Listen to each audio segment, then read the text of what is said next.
O Senhor esteja convosco. Ele está no meio de nós. Proclamação do Evangelho de Jesus Cristo segundo Lucas. Glória a vós, Senhor. Estava chegando o tempo de Jesus ser levado para o céu. Então ele tomou a firme decisão de partir para Jerusalém e enviou mensageiros à sua frente. Estes puseram-se a caminho e entraram num povoado de samaritanos a fim de preparar hospedagem para Jesus. Mas os samaritanos não o receberam, pois Jesus dava a impressão de que ia a Jerusalém. Vendo isso, os discípulos Tiago e João disseram: Senhor, queres que mandemos descer fogo do céu para destruí-los? Jesus, porém, voltou-se e repreendeu-os, e partiram para outro povoado. Palavra da salvação. Glória a vós, Senhor.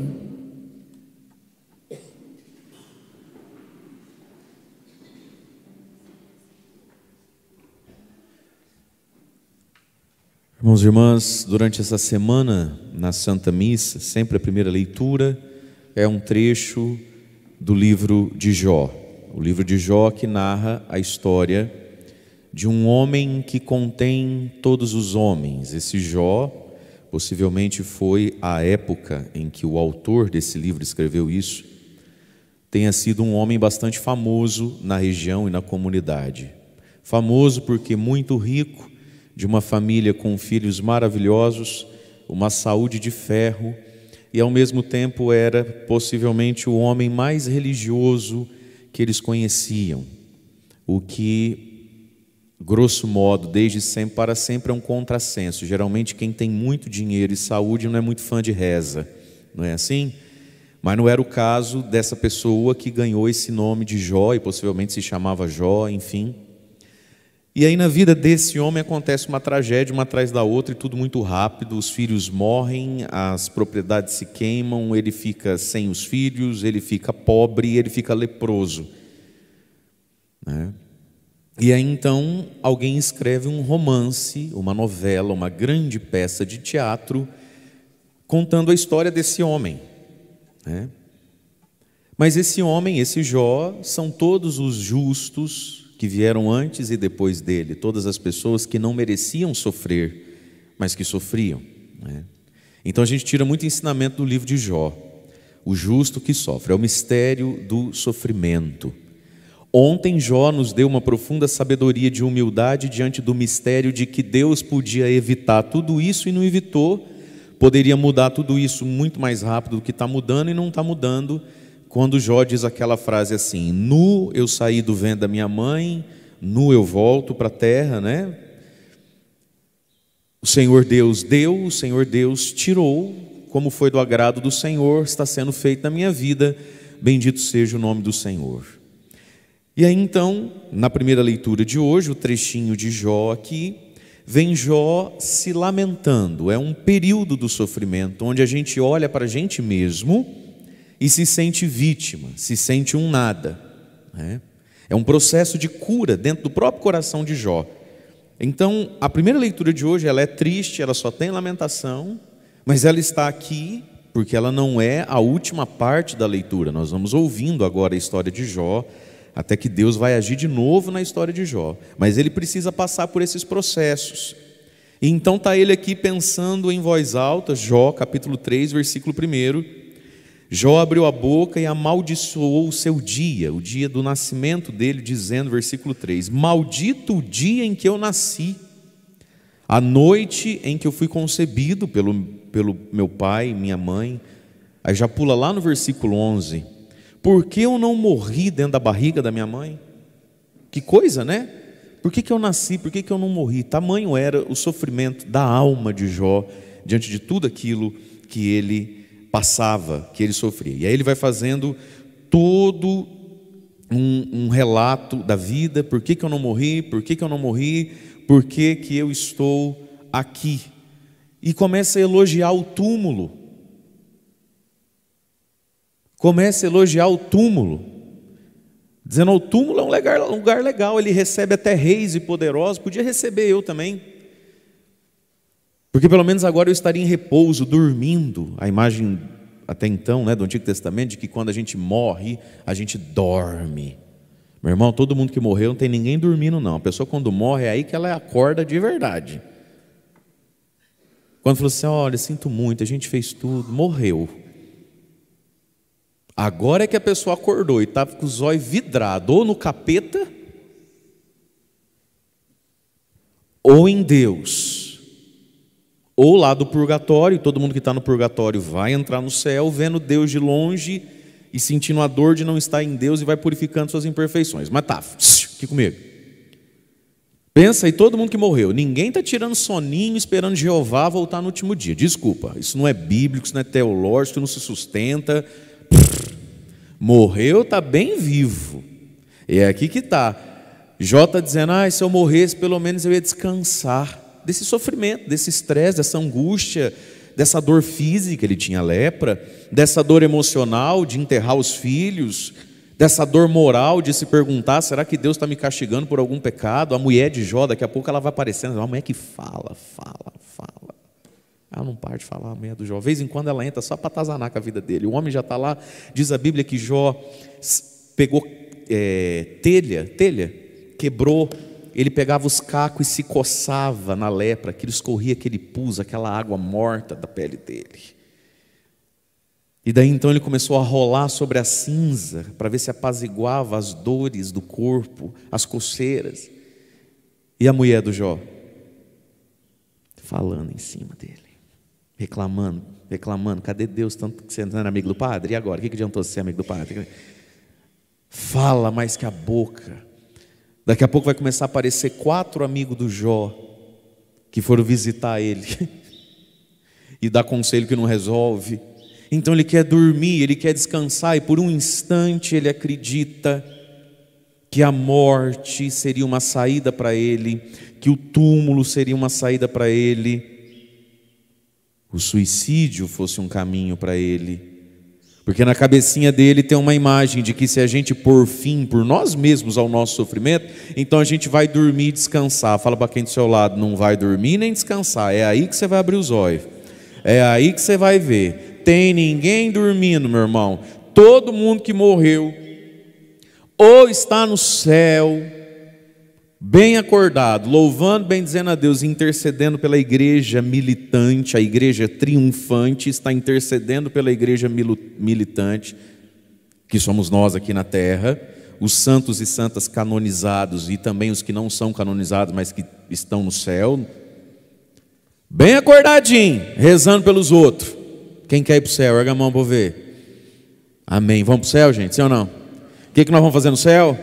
Louvar, adorar e interceder. Conseguiu entender, sim ou não? Você ainda quer ir para o céu? Erga a mão para eu ver. Então fala para o seu lado. Então começa agora, senão chega lá e não sabe o que fazer. Não reza, não louva, não intercede, não reza por ninguém. Ou está bem acordadinho no inferno. Aí você imagina o inferno como você quiser.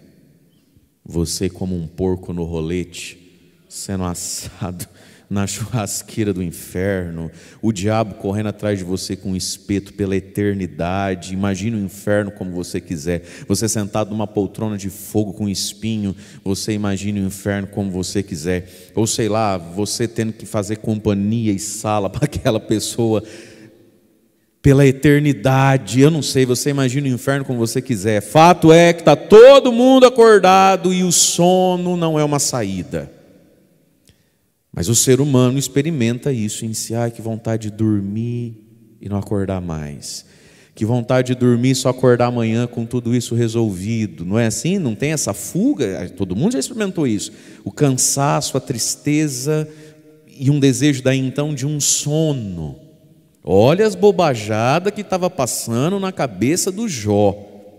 E Jó era um homem bom. Jó era um homem religioso e passou bobeira na cabeça dele. Coloca a mão na sua cabeça e para todo sentimento de bobeira, pensamento, querido, querida, que você possa estar tendo, diga assim: quem como Deus? Ninguém como Deus. Amém? Vai dormir ninguém não, ninguém vai dormir. E aí então ele vai se lamentando. Versículo 23. Por que então foi dada à luz o homem a quem o seu próprio caminho está oculto, a quem Deus cercou de todos os lados? Ele está perguntando assim, mas por que Deus deixou eu nascer? Por que Deus coloca a gente no mundo, sendo que o nosso caminho nessa vida está oculto de nós mesmos? Ou você sabe o que vai te acontecer amanhã? A vida é cheia de surpresa. Jó está muito desanimado. Jó agora precisa reconstruir dentro dele a esperança, a fé na vida, nele, em Deus, a paciência. Vai aprender a conhecer a providência de Deus, os caminhos de Deus que agem e acontecem em nós no sofrimento, na dor. A dor, meus irmãos, muitas vezes vem na nossa vida para abrir espaços dentro de nós, para Deus nos encher um pouco mais do seu Espírito. Às vezes a gente está muito raso, às vezes a gente é muito curtinho, muito bobinho, muito mesquinho. Nada às vezes como uma dor para abrir em nós um espaço maior, para caber o outro, para caber Deus, para caber a Eucaristia, o Espírito Santo. Agora, precisa aprender a viver bem a dor. Nada de sono. Nada de sono. O sono às vezes provocado pelo álcool. Beber para esquecer, né? Beber para não enfrentar. Beber, se alterar com droga, com álcool, para não ter que estar aqui agora, nas coisas, nas dificuldades do agora. Nada de sono. A gente precisa aprender a atravessar a dor, como o Jó está aprendendo. E aí ele diz, por que foi dado à luz um homem que nem sabe do seu próprio caminho e a quem Deus cercou de todos os lados? Jó está sentindo Deus como alguém que o sufoca. Parece que nem Deus me dá sossego. Jó não está nada bem, mas Jó vai atravessar tudo isso, vai atravessar essa dor, porque o ser humano não nasceu para dormir, para se anestesiar, nem mesmo para fugir da vida. A nossa história está nas mãos de Deus, e todas as coisas cooperam para o bem, inclusive o caco de telha que está coçando agora. Tudo isso se encaixa na nossa vida. É como um livro, minha gente. Talvez seja uma pena que você nunca leu um livro na vida, eu não gosto de ler, mas você pega um livro, geralmente um livro muito bom, o miolo dele é muito chato, né? O meio, vai empacando, dá vontade de desistir do livro. Aí quem você mais gosta do livro morre. No meio já, você fala, vou ler mais isso aqui, não é uma coisa mais chata. Mas se você lê tudo, quando chega na última página, você fecha o livro, você fala, não acredito que acabou. Gente do céu. Aí se você tem um amigo que também é da leitura, você fala, você já leu tal livro, você tem que ler. Não, pelo meio é meio chato. É devagar, mas sobrevive. Assiste que você vai gostar. A nossa vida também é assim. Fala para quem está do seu lado, hoje não é a última página da sua vida. Fala para quem está do seu lado, Deus ainda está escrevendo coisa na sua vida. Amém? Então nós precisamos terminar de escrever e deixar Deus escrever. Jó, ó esses pensamentos, Jó, ó essas bobeiras, menino. Mas se a gente se sente assim, o que a gente faz? Salmo. Chegue a minha oração até a vossa presença, a vós, Senhor, eu clamo, inclinai o vosso ouvido ao meu triste clamor. Inclinai o vosso ouvido a mim.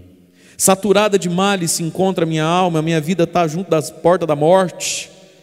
Já estou sendo contado entre aqueles que vão descer a cova, todo mundo me vê como caso perdido. O que a gente faz nessa hora?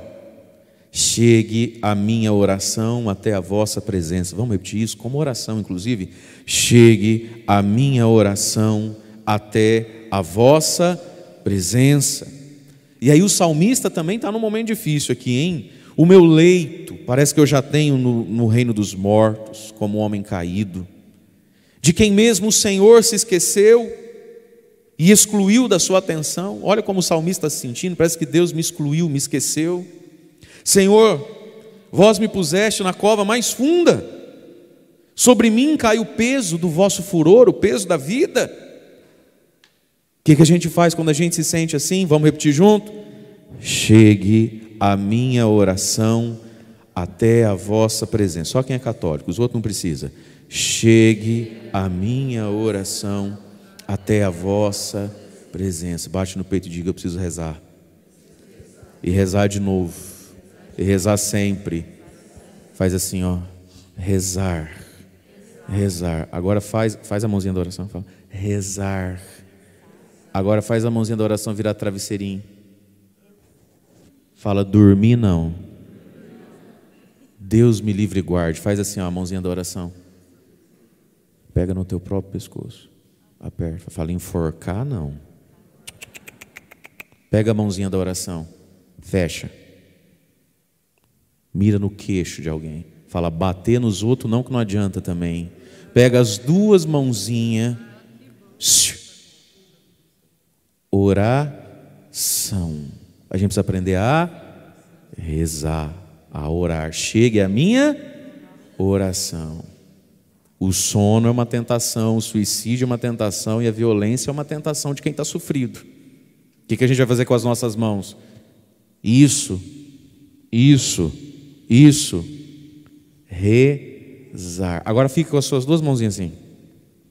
Fala para quem está do seu lado: eu já estou com tanta coisa para rezar para mim. Você não quer rezar você por você mesmo, não? E dar sossego para mim um pouquinho? Obrigado, viu, querida? Querido, amor de minha vida. Se for marido, mulher, dá beijoca, vai, mas assim, você não quer rezar você. Sabe esse povo vem na igreja arrastado? Reza lá para mim que eu estou num desânimo. Eu estou num ânimo. Você não sabe. Reza lá para mim que eu estou num desânimo. Quando não vem, você tem que passar, buscar, dar carona, ficar 2 dias adubando. Aí você traz, aí faltando meia hora, manda áudio dizendo que bateu um desânimo. Aí você não pode xingar, você só sente vontade. Você, não, mas não fica assim, é o inimigo que não quer que você vai. Aí você passa, aí você pega, aí você traz. Aí até na missa você tem que ficar ajudando a pessoa. Você, de novo, faz assim com a tua mãozinha. E não é pecado não. Eu já estou até, se for, também estou te absolvendo já, mas não é não. Você pode falar para quem está do seu lado assim: será que você poderia rezar você por você mesmo um pouco e deixar eu rezando eu para eu mesmo um pouco? Porque olha, carregar 2, nossa, não está fácil.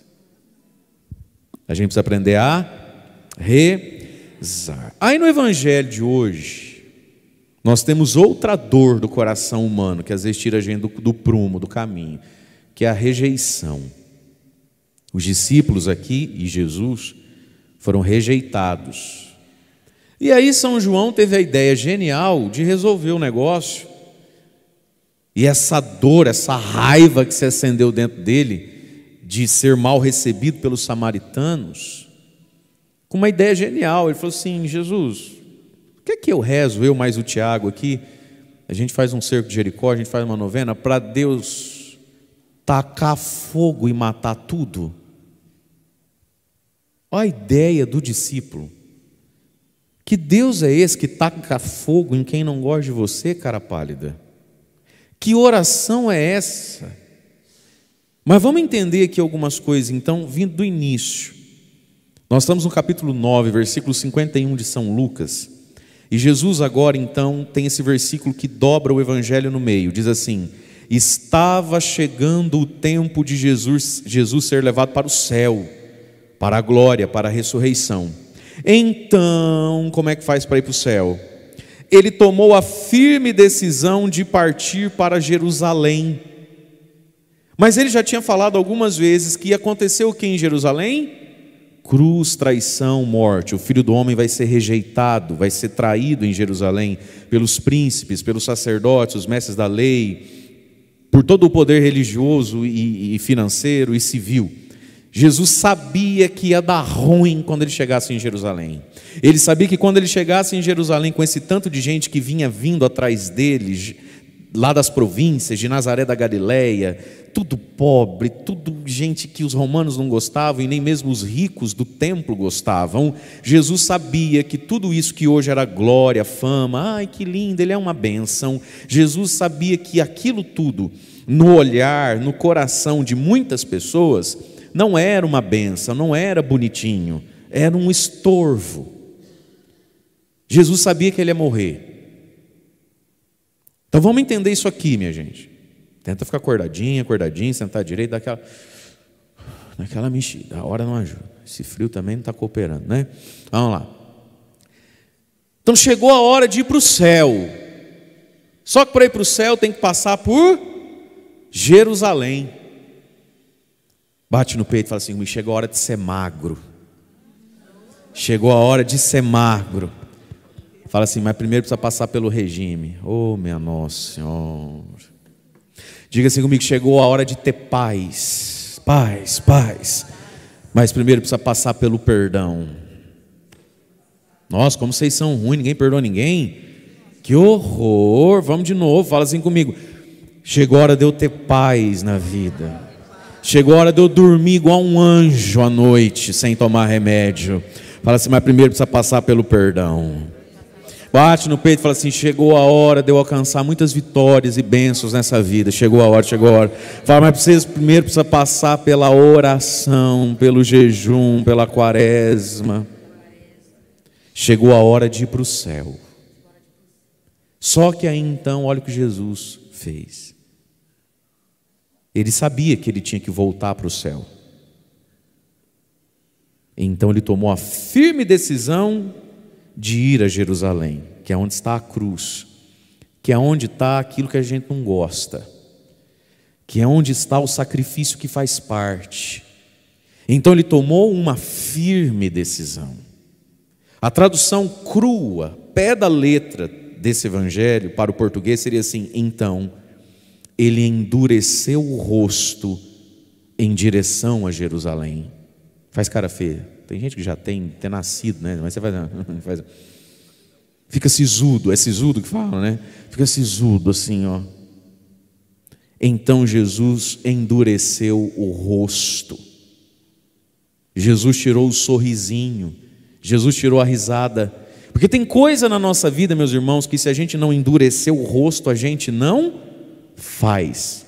É igual se você precisar pegar um peso que está atrapalhando ali, sei lá, a sua sala, ou sei lá, precisa com urgência tirar esse vaso daqui. Você não faz isso sorrindo. Se você começar a gargalhar, você não consegue pegar. Já tentou pegar peso dando risada? Você não consegue. Você pode dar risada antes, né, falando: mentira que eu vou ter que pegar isso aí só. Eu não aguento não. Ou você pode dar risada depois, de alegria. Você nem acreditou que ia pegar, pegou, deu certo. Igual esse povo de academia, que fica humilhando a gente com esses videozinhos, que eles vão lá, pegam uns negócios que pesam 1 tonelada, aí quando solta, eles... Você ri antes ou ri depois. Durante, não tem como pegar o peso dando risada. Você nunca vai ver ninguém rindo, erguendo o peso.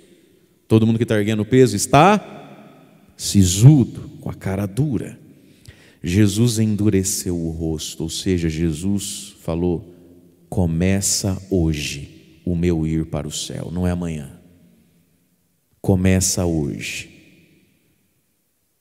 Começa hoje. E hoje eu paro de ficar andando nas províncias, fazendo cura, milagre, indo na casa da sogra desse, daquele, e cura e milagre, prega: o senhor é lindo, que bênção, você não faz uma foto com a minha filha, ele é muito... Hoje eu paro com isso, e hoje eu começo a ir para o céu, com firme decisão de ir para Jerusalém. Trazendo para nós isso aqui, meus irmãos, primeiro entendimento desse texto: nós também nascemos e estamos no tempo de ir para o céu. O nosso céu começa quando?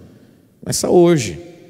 E nós também precisamos tomar uma firme decisão de ir para o céu, que é o quê? A nossa conversão, sair do pecado, vir para a graça. Segunda coisa que significa: chegou o tempo de ir para o céu, então tem que tomar uma firme decisão de ir para Jerusalém. Esse céu aqui, a gente pode aplicar da seguinte maneira na nossa vida: chegou o tempo, então, chegou o tempo da minha vida de eu ser uma pessoa mais honesta, mais casta, mais devoto, mais generoso. Céu aqui também é aquela virtude, aquela qualidade que a gente não tem de verdade na nossa vida, que nos falta. A sobriedade, não sei. O silêncio fala mais que a língua, a boca não para. Meu Deus do céu, não sei. Chegou o tempo de ir para o céu, significa chegou o tempo de ir para a virtude, para a santidade, para uma vida mais semelhante à vida de Cristo. Então hoje a gente precisa entender o seguinte, que hoje a gente precisa tomar uma firme decisão de passar por Jerusalém, de enfrentar a Jerusalém que dá o céu depois. Firme decisão, endurecer a cara. Então talvez hoje a gente diga, chegou o tempo de eu ir para Jerusalém, significa, chegou o tempo de eu ir para uma vida um pouco mais feliz, um pouco mais alegre, parar de chorar, parar de reclamar, parar de dizer que está difícil. Mas como é que eu faço isso? Passando por Jerusalém. Agora essa Jerusalém, que é o meio do caminho, essa Jerusalém que é o instrumento para eu ter aquilo, a gente precisa entender que isso, muitas vezes, a gente não faz rindo, a gente faz de cara fechada, a gente faz fazendo força, mas é a parte que nos cabe, para irmos para o céu, para irmos para o bem. A nossa alma, a nossa inteligência, ela vislumbra as coisas, a gente enxerga, a gente se vê mais feliz, mais pleno, mais de Deus, a nossa mente enxerga lá na frente, mas no meio tem Jerusalém, no meio tem as coisas que precisam ser feitas, e são coisas que às vezes a gente não faz dando risada não, faz de cara dura mesmo, mas faz, porque contém céu, contém a bênção. Só que aí então a meta, o propósito, ele é muito grande, ir para o céu. E na cabeça de Jesus, dos discípulos ainda não, mas na cabeça de Jesus já está claro que ir para o céu passa pela cruz, muita dor, muita rejeição. Então tá, vamos ver se você quer o que você diz que quer. Vamos ver se você está pronto para o que você diz que está pronto. Vamos colocar no meio desse caminho uma cruz menor, uma dor menor. Certo? Gente, nós somos provados no pouco, não no muito. Está na Bíblia. Quem não for fiel no pouco, não vai ser no muito. Quem é infiel no pouco, é infiel no muito. E no outro evangelho diz assim, mas quem for fiel no pouco, sobre o muito será colocado. Às vezes a gente faz umas promessas para Deus muito bonitas, grandes, a gente enxerga lá na frente. Maravilha! Mas agora nós vamos ser provados no pouco então. Quer ver? Continua comigo na Bíblia. Jesus então mandou uns mensageiros na frente dele, preparar o caminho, preparar a hospedagem. Nós vamos para Jerusalém então, fazer o quê? Dar a vida, morrer, prego vai atravessar a mão. Tá, vamos lá então. Estes, versículo 52 eu estou. Puseram-se a caminho e aí, para chegar em Jerusalém, tinha que passar uma noite, dormir num povoadozinho, não dá para andar, ficou de noite, num povoado de samaritanos. Tinha que dormir ali, para seguir viagem no outro dia. Então, os discípulos, mensageiros de Jesus, chegam no povoado samaritano e eu acho que alguém vai negociar alguma coisa ali, dizer, o senhor tem vaga aí? Onde é que tem uma pousada? Onde é que tem um hotelzinho mais barato aí mais em cima? Nós estamos em 12. Nós estamos em 12 homens aí. A gente precisava dormir, tomar um banho, comer alguma coisa. Não tem vaga aqui, não tem vaga ali. O senhor não tem um beiralzinho perto das vacas lá mesmo? Não tem problema, só para não dormir no relento. Nós estamos em 12. Mas os samaritanos, versículo 53, não receberam Jesus, nem os discípulos. Pois Jesus dava a impressão de que ia para Jerusalém. E eu sei que você sabe disso, olha aqui para o padre. Samaritano e judeu não se bica. Eles viram que Jesus estava indo para Jerusalém. Então se vai para Jerusalém é porque é judeu, é porque vai rezar. Eu não gosto de padre, eu não gosto de igreja, também não vou ajudar. Resolveram não dar hospedagem para Jesus e os discípulos. Detalhe, Jesus não tinha nada contra os samaritanos. A parábola talvez mais bonita que Jesus contou para os judeus que não gostavam dos samaritanos foi a parábola do bom. A parábola do bom samaritano. Judeu não conversa com samaritano. Jesus sentou à beira do poço e conversou com uma pecadora samaritana, a mulher lá, 6, 7 maridos. Mas ele sentou, ele conversou com a samaritana. Os judeus chamavam o samaritano de cachorro, de cachorra. Lembra do evangelho da samaritana que foi lá? Senhor, cura minha filha, mulher, grande a tua fé, vai, tua filha está curada. Jesus curou a mulher, a filha de uma mulher samaritana. Foi muito bem, agora Jesus está num lugar onde tem muito samaritano. E o que ele ganhou com isso?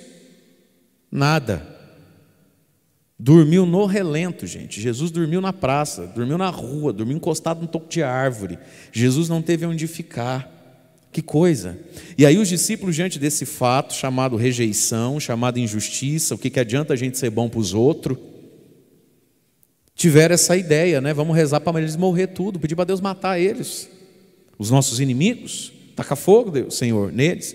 E Jesus então vai os repreender, mas aqui está, meus irmãos, no meio do caminho, nós vamos ser provados. Então é muito bonito dizer, eis-me aqui, Senhor. É muito bonito dizer tudo que a gente diz. Só que tudo que a gente diz é muito grande. E a gente vai ser provado, purificado e preparado naquilo que é grande, só que de forma pequenininha. O que tem em Jerusalém? Grande rejeição, grande dor. O que teve nesse povoado? Rejeição pequena, dor pequena, desaforo pequeno. Vamos ver então, e aí os discípulos revelam que eles ainda não estão prontos para Jerusalém. Amigo, como é que você vai aguentar e atravessar Jerusalém se no primeiro samaritano que atravessa a tua vida e te trata mal, que te é injusto, você já pensa em tacar fogo do céu sobre ele? Então os discípulos aqui foram provados no pouco e numa dor, numa situação da vida que é muito ruim para todo ser humano, a incompreensão e a rejeição, a mesquinhez. Custa deixar o cara dormir ali debaixo do beiral? É uma noite só. Quando na nossa vida a gente se depara com a mesquinhez do outro. Você já se deparou alguma vez na sua vida com alguém mesquinho? Mesquinho é aquele que pode fazer muito e decide não fazer nada ou muito pouco. Esse é o mesquinho. Não irrita a gente? Não dá um nervoso na gente? Quando você está diante de alguém que pode muito naquela situação e ele resolve fazer um pouquinho como se ele fosse pobre, o nome disso é mesquinhez. Seja em relação a dinheiro, seja em relação à participação das coisas, enfim, o mesquinho, ele pode muito e ele opta por fazer quase nada. Parece até que está debochando de você. Não dói na gente quando a gente se depara com um mesquinho que poderia resolver a situação por nós e para nós e resolve se fazer de morto? A mesquinhez dos samaritanos. Também não dói na gente quando a gente é injustiçado. Falei bem de você, defendi sua família, vieram falar mal do seu filho, eu falei que ele só é um menino que ainda precisa amadurecer um pouco. Quando é minha vez de receber alguma paciência, alguma compaixão, chicote nas costas, fala de mim como se eu fosse seu inimigo, parece até que eu te não lembra que eu te ajudei da outra vez. Dói ou não dói passar por esse tipo de coisa? Agora, meus irmãos, se a gente não consegue passar por esse tipo de coisa, como é que nós vamos passar pelas verdadeiras coisas? E aí os discípulos foram tomados pela ira, pela vingança. E aí eles revelam algo muito triste. Apesar de andar com Jesus, eles têm uma imagem muito deformada de Deus e da oração. Meus irmãos, apesar de entrar na fila da comunhão todo dia, pode ser que a nossa mentalidade seja infantil ou má, tanto quanto do povo que não reza ou reza nos lugares errados. Senhor, o Senhor quer que a gente reze? Opa, então eles acreditam em oração. É o seu caso, é o meu caso, mas vai rezar para quê? Rezar para Deus fazer o quê? Quando eu peço para Deus fazer algo, é porque eu identifico ali o caráter de Deus. Qual era o caráter de Deus que eles conheciam? Um Deus que taca fogo nos outros. Olha a cabeça deles, esse é o Deus deles. Um Deus que mata, um Deus que taca fogo, um Deus que sente raiva, um Deus que pune porque você merece, não mandei você fazer, então que morra queimado. Será que não tem ainda em nós resquícios dessa maldade na nossa compreensão de Deus, de mundo, de vida, de ser humano? O outro deveria morrer à barra de fogo Hoje ninguém, né, não seria bem isso, mas você está entendendo o que o Pá está falando? Será que esse resquício de vingança, de maldade, de sentenciamento não está em nós que estamos na fila da comunhão? Pode ser que sim, porque estavam em 2 homens que viviam grudados em Jesus e que viram Jesus não deixando uma prostituta ser apedrejada, e que viram Jesus tocando em leprosos, e que viram Jesus perdoando bandido, ladrão, estelionatário, lá o Zaqueu, Mateus, e que viram Jesus dizendo: se te obrigar a andar 1 quilômetro, anda 2 com ele, se bater de um lado, oferece o outro. Eles viram e ouviram tudo isso. Na primeira ocasião onde eles foram, ou tiveram a provação ou a oportunidade de mostrar se aprenderam a lição de casa, me solta uma bola fora dessa. E se a gente não cuida, meus irmãos, isso acontece com a gente, sabia? A gente passa uma vida inteira na igreja e aprende o quê? O que a gente aprende às vezes? Tem gente que passa uma vida inteira na igreja, sabe o que ele aprende? Falar mal dos outros, se sentir melhor que as pessoas e ter uma profunda convicção de quem é que vai para o inferno. Eu tenho certeza, aquela lá, com aquela saia, não vai para o céu. Aquele lá, espertão do jeito que é, conversador, não sei porquê, o meu santo não bate com o dele, você acha que vai para o céu?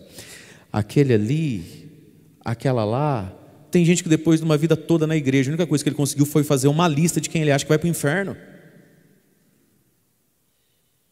Bate na tua cara que eu bato na minha. Que feio, meu Deus. Que feio, que feio. Meus queridos, nós vamos amadurecer e purificar a nossa compreensão da fé.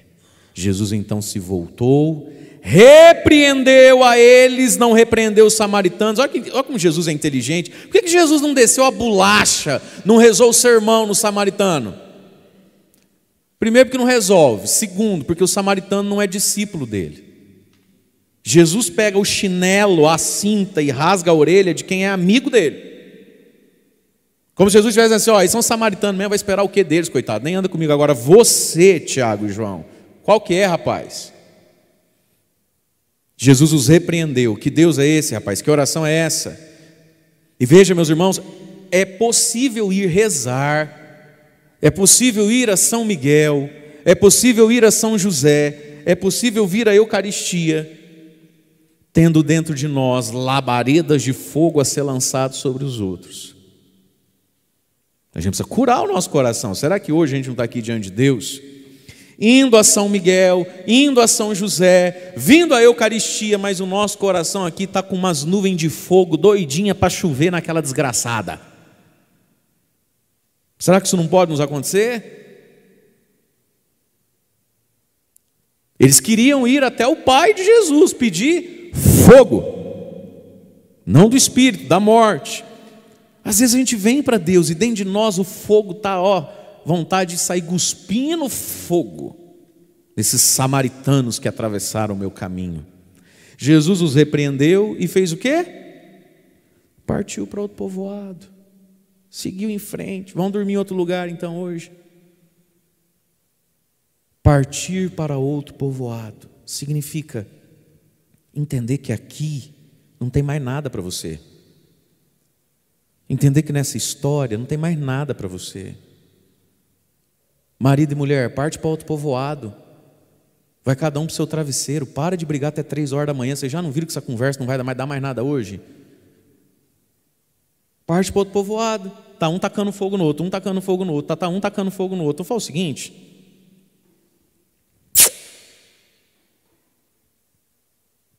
vamos para outro povoado? Povoado chamado cama, povoado chamado travesseiro. Está na hora de dormir. Mas a gente teima em ficar ali, naquele povoado, querendo que o samaritano nos ame, querendo que o samaritano nos aceite, querendo que o samaritano nos acolha.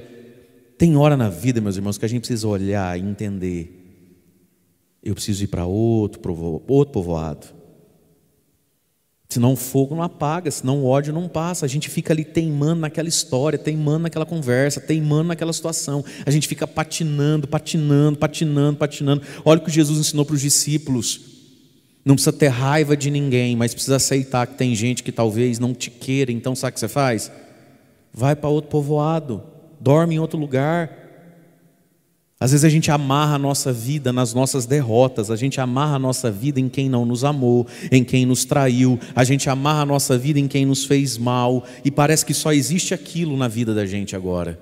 Ó quanto povoado, ó quanta amizade para você fazer, ó quanto lugar para você ir, ó quanta nova página para você escrever. Nós vamos ficar aqui nesse povoado samaritano aqui em pé a noite inteira, aqui nós vamos dormir em pé. Para, rapaz, vamos para outro povoado, porque a meta de Jesus não era aquele povoado, a meta de Jesus era Jerusalém. Nós precisamos ter isso claro, minha gente, senão a gente para no povoado que deu errado, igual essas pessoas, coitadinhos, começa a vir para a igreja depois de muito tempo, ou nunca veio, mas enfim, aí veio, sei lá, o casamento diz que não está bom, a depressãozinha parece que nunca passa, e o filho está dando trabalho. Vamos pintar uma cena aqui. E aí a pessoa então ela visualizou o céu, a Jerusalém. O marido ou a mulher vai converter, o filho vai desencapetar e essa depressão vai sarar. Fala amém. Céu, Jerusalém, grande meta. Então aí no meio desse caminho, tromba com uma samaritana, um povoado. Alguém da igreja olhou atravessado, a homilia do padre parece que foi toda para mim. Será que foram falar de mim para ele? Eu não vim na igreja para ver essas coisas. Aí começa. E aí a pessoa para de vir. Você não vê mais. A gente é bobo. A gente sabe que pensar mal dos outros é pecado.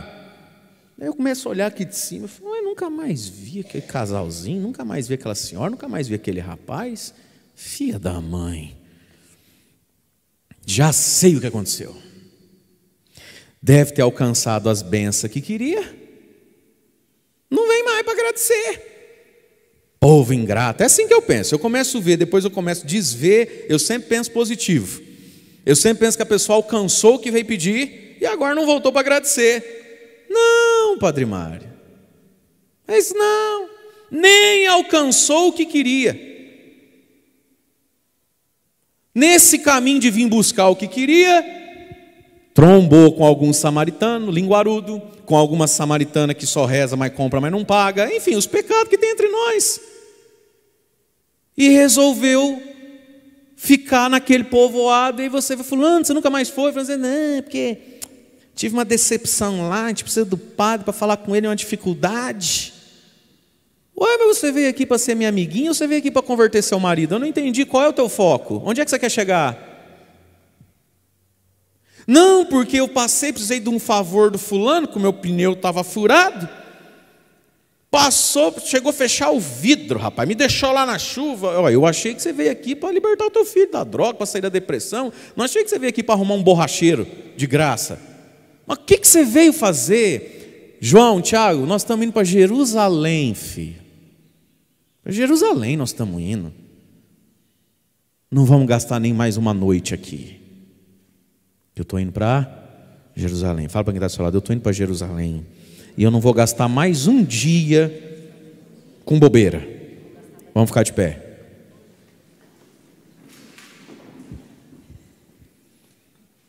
Ergue seus braços assim. Diga, Senhor, eu estou indo para Jerusalém celeste. Eu estou indo para a graça, para o céu. E hoje, Senhor, eu entendo que eu não vou mais perder nem um dia nessas coisas que só inflamam em mim fogo, vingança, irritação, ódio, ira. São Miguel Arcanjo, ensinai-nos a contar bem o nosso tempo e não perder mais tempo com aquilo que só inflama em mim a ira, a raiva, o ódio, a tristeza e o desânimo. Ergue seus braços, pensa nisso agora. O que acende dentro de você um fogo de raiva, de ira, de tristeza, de desejo de sono? Qual dor semelhante a Jó talvez a gente está estacionado e que nos leva a pensar em morte, suicídio, sono, desânimo, desesperança? Qual rejeição, qual situação da nossa vida que às vezes acende dentro de nós um fogo de tristeza, de mágoa, de ressentimento?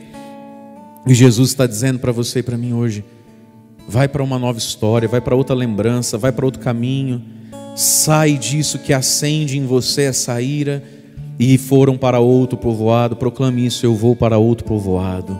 Eu vou para novos sentimentos, eu vou para novas lembranças. Eu não vou perder mais uma noite nisso que só acende em mim o que é mal. Eu não vou mais perder um dia da minha vida nisso que não me cura, nisso que não me faz bem e diante daquilo que nos escraviza. Senhor, muitos de nós estamos como Jó, aprisionados numa profunda tristeza. Quais são os motivos dessa profunda tristeza? Luto, traição, pobreza, doença. Proclama sobre essas coisas: quem como Deus? Ninguém como Deus. E como Salmo, proclame isso: chegue até vós, ó Senhor, a minha oração nessa manhã. Eu elevo a minha oração, que chegue até vós, Senhor, que chegue aos vossos ouvidos. E nós te louvamos porque elas chegam aos vossos ouvidos. Nós os louvamos, Senhor, porque elas chegam até o vosso coração. E por isso, Senhor, eu posso continuar indo a Jerusalém. Posso continuar indo, Senhor, para aquilo que o Senhor colocou no meu coração. Qual é a Jerusalém que Deus tem colocado no seu coração? Qual é o nome dessa Jerusalém? Bondade, perdão, alegria, ânimo, fidelidade, sobriedade, pureza, paz. Qual é o nome dessa Jerusalém? Qual é o nome desse céu? São Miguel Arcanjo, hoje nós queremos tomar firme decisão de ir para onde precisamos ir e de passar por esse meio de caminho, de não nos perdermos mais, São Miguel, nas pequenas provações do caminho, nas rejeições do caminho. E eu quero convidar você já a ir se ajoelhando para a gente rezar as orações da Quaresma de São Miguel. E nós vamos rezar pelos samaritanos que não nos acolheram, pelas pessoas que foram mesquinhas conosco. Talvez no coração de muitas pessoas exista muita mágoa, muita tristeza. Nós queremos rezar pedindo São Miguel a cura também de toda rejeição na nossa vida, de toda injustiça e mesquinharia.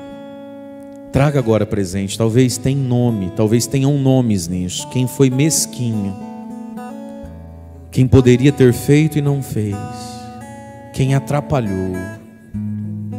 São Miguel, pela tua intercessão, que todos nós hoje possamos ser livres para ir para outro povoado, para mudarmos de lembranças, de assuntos, de lamúrias. Reze com muita fé hoje, de modo especial você que se sente assim. Você sofreu a mesquinharia de alguém, a frieza de alguém, tem sofrido talvez, pedindo a libertação desse fogo de raiva, de mágoa que se acende em nós. Rezemos. São Miguel Arcanjo, defendei-nos no combate, seja o nosso refúgio contra as maldades e as ciladas do demônio. Ordena-lhe Deus, instantemente o pedimos. E vós, príncipe da milícia celeste, pela virtude divina, precipitai ao inferno a Satanás e a todos os espíritos malignos que andam pelo mundo para perder as almas.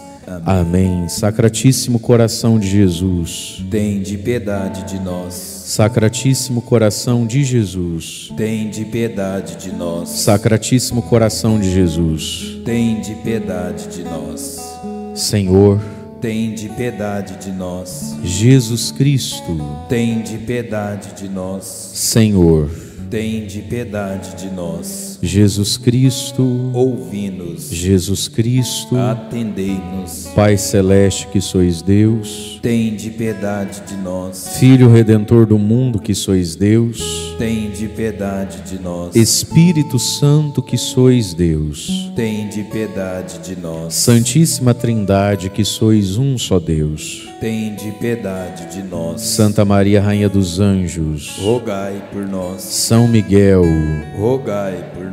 São Miguel, cheio da graça de Deus, rogai por nós. São Miguel, perfeito adorador do Verbo divino, rogai por nós. São Miguel, coroado de honra e de glória, rogai por nós. São Miguel, poderosíssimo príncipe dos exércitos do Senhor, rogai por nós. São Miguel, porta-estandarte da Santíssima Trindade, rogai por nós. São Miguel, guardião do paraíso, rogai por nós. São Miguel, guia e consolador do povo israelita, rogai por nós. São Miguel, esplendor e fortaleza da igreja militante, rogai por nós. São Miguel, honra e alegria da igreja triunfante, rogai por nós. São Miguel, luz dos anjos, rogai por nós. São Miguel, baluarte da verdadeira fé, rogai por nós. São Miguel, força daqueles que combatem pelo estandarte da cruz, rogai por nós.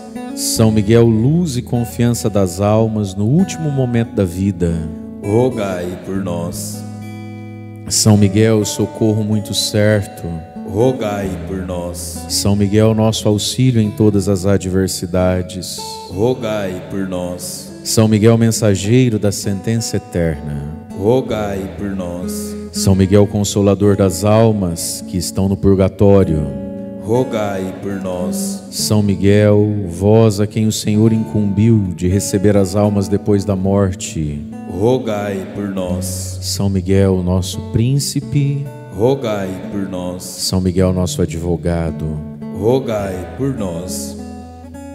Cordeiro de Deus, que tirais o pecado do mundo, perdoai-nos, Senhor. Cordeiro de Deus, que tirais o pecado do mundo, ouvi-nos, Senhor. Cordeiro de Deus, que tirais o pecado do mundo, tende piedade de nós, Senhor. Jesus Cristo, ouvi-nos. Jesus Cristo, atendei-nos. Rogai por nós, glorioso São Miguel, príncipe da Igreja de Cristo, para que sejamos dignos das suas promessas. Amém. Oremos. Senhor Jesus Cristo, santificai-nos por uma bênção sempre nova e concedei-nos por intercessão de São Miguel a sabedoria que nos ensina a juntar riquezas no céu e a trocar os bens do tempo presente pelos bens eternos. Vós que viveis e reinais por todos os séculos dos séculos. Amém. Acolhei, Senhor Jesus, pela intercessão de São Miguel, nossas preces e esperanças, vós que viveis e reinais com o Pai, na unidade do Espírito Santo. Amém.